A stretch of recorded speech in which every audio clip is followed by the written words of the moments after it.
गुरु प्यारी साध संगत जी, नमस्कार जी। आप सब कैसे हो?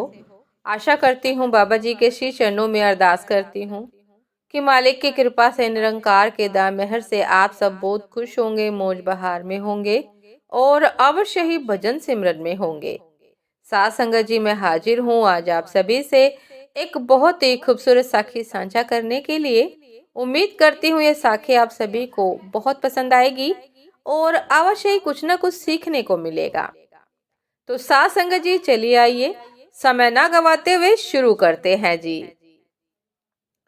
साथ संगत जी, एक बार देव ऋषि नारद भगवान विष्णु के पास गए और प्रणाम करते हुए बोले कि भगवान, मुझे सत्संग की महिमा सुनाइए।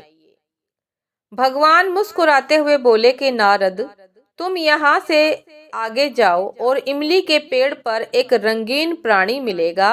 वह सत्संग की महिमा जानता है, वही तुम्हें समझाएगा भी।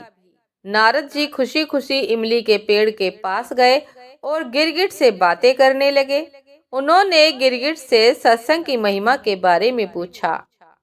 सवाल सुनते ही वह गिरगिट पेड़ से नीचे गिर गया और छटपटाते हुए प्राण छोड़ दिए। नारद जी आश्चर्यचकित होकर लौट आए और भगवान को सारा वृतांत सुनाया। भगवान ने मुस्कुराते हुए कहा कि इस बार तुम नगर के उस धनवान के घर जाओ और वहां जो तोता पिंजरे में दिखेगा, उसी से सत्संग की महिमा पूछ लेना। साथ संगत जी, नारद जी क्षण भर में वहां पहुंच गए और तोते से सत्संग का महत्व पूछा। थोड़ी देर बाद ही तोते की आंखें बंद हो गई और उसके भी प्राण पखेरु उड़ गए।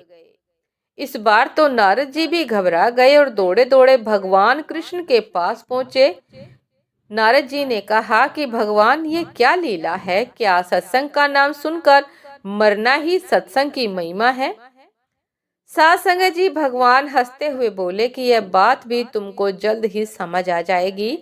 इस बार तुम नगर के राजा के महल में जाओ और उनके नवजात पुत्र से अपना प्रश्न पूछो। नारद जी तो थर थर कांपने लगे और बोले कि अभी तक तो पक्षी ही अपने प्राण छोड़ रहे थे। इस बार अगर वह नवजात राजपुत्र मर गया तो राजा मुझे जिंदा नहीं छोड़ेगा। भगवान ने नारद जी को अभय दान दिया। नारद जी दिल मुट्ठी में रखकर राजमहल में आए। वहां उनका बड़ा सत्कार किया गया। अब तक राजा को कोई संतान नहीं थी, अतः पुत्र के जन्म पर बड़े आनंद उल्लास से उत्सव मनाया जा रहा था।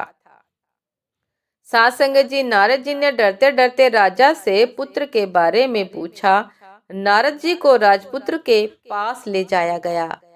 पसीने से तर होते हुए मन ही मन श्री हरि का नाम लेते हुए नारद जी ने राजपुत्र से सत्संग की महिमा के बारे में प्रश्न किया तो वह नवजात शिशु हंस पड़ा और बोला कि महाराज, चंदन को अपनी सुगंध और अमृत को अपने माधुर्य का पता नहीं होता।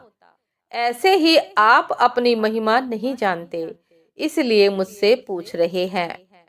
वास्तव में आप ही के क्षण मात्र के संग से मैं गिरगिट की योनि से मुक्त हो गया और आप ही के दर्शन मात्र से तोते की शूद्र योनि से मुक्त होकर इस मनुष्य जन्म को पा सका।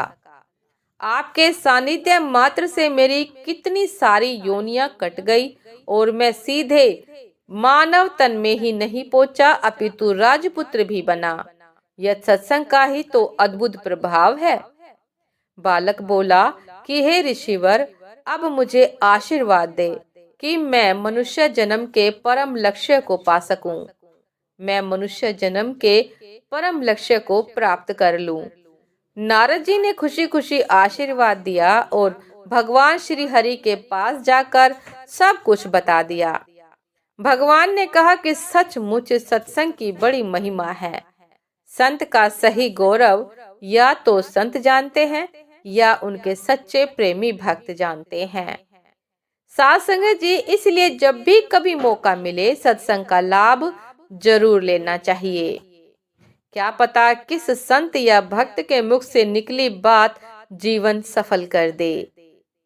साथ संगत जी, ये थी आज की एक बहुत ही खूबसूरत साखी कि सत्संग का क्या महत्व है। साथ संगत जी, उम्मीद करती हूँ ये साखी आप सभी को बहुत पसंद आई होगी। यदि पसंद आई हो साथ संगत जी, तो लाइक कमेंट शेयर करना ना भूलिएगा। चैनल पर जो भी नए हैं कृपा करके सब्सक्राइब कर लीजिएगा, ताकि चैनल पर मिलने वाले सभी शब्द साखियों की अपडेट आप सभी को समय पर मिलती रहे। साथ संगत जी, आप हमें इंस्टाग्राम पर भी फॉलो कर सकते हैं। इंस्टाग्राम का लिंक डिस्क्रिप्शन बॉक्स में दिया गया है। साथ संगत जी, दासी को भी आज्ञा दीजिए। आपसे फिर मिलते हैं एक नए शब्द साखी के साथ, एक नए विचार के साथ। तब तक के लिए नमस्कार जी। सदा खुश रहिए, मुस्कुराते रहिए, भजन सिमरन अवश्य करते रहिए, सेवा सत्संग अवश्य करते रहिए। नमस्कार जी।